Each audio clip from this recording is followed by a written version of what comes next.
the worst pitch processes I've ever been through, when you go through to share your GP, was we're going there, tell them who we are, what we're about, what our reach is, and we're going to give them idea A, idea B, idea C, and at the end of it, go, which one do you want? Took a associate publisher to a meeting with a very high-ranking global client for a very big beer company. And I know this is a guy, he's a 30 under 30 type of guy. He's really digital thought leader. And I know him. He was a judge at Cannes Lion, you know. So, and my AP who I took in there was a print first AP. And she's like, all right, get all the issues that they've ever run something with us before, and give me a rundown of what their goals are, and let's give them some ideas while we're there. It's like, okay. It's like, I know how this is going. It's like watching a wrecking ball pull back. And I see what's going to happen. We get in there, and she impatiently runs through the GP. She tells him the ideas and says, oh, and also, look, he's thumbing through the magazine. And she's like, oh, look, here's your ad we ran with you. He's like, oh, I'm glad you brought this right here, this right here. And he's spreading the magazine down with his hands. This is the biggest piece of shit I've ever seen. And I knew it was coming. And he goes, we should never do something like this ever again. It's a waste of our time. It's a waste of your time. It's a waste of everyone's money. This should never be done.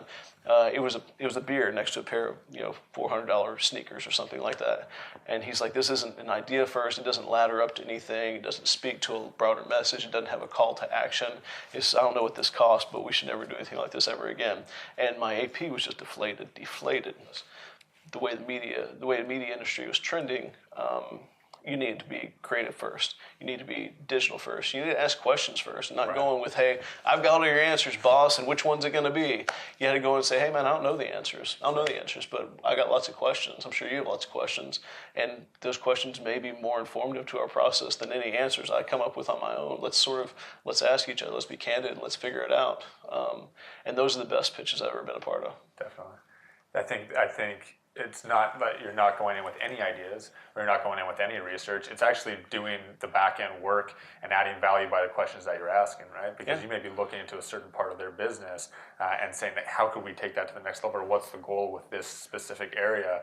And then that starts the conversation. So it's not coming into the pitch and having nothing to offer, but it's coming in with an open mind on it, right? 100%. Yeah, 100% coming in with an open mind, and coming in with, hey, I know what our strengths are, and I know what your goals are, but how the puzzle pieces go together, let's talk about that. Let's figure it out. Giving them a stake in the idea. Right. I mean, honestly, the whole process, it's not a trick. It's not a trick at all. It's sincere. It's as sincere as it can be, but making them feel like they had a stake in the ideation, making them think that the idea was actually theirs.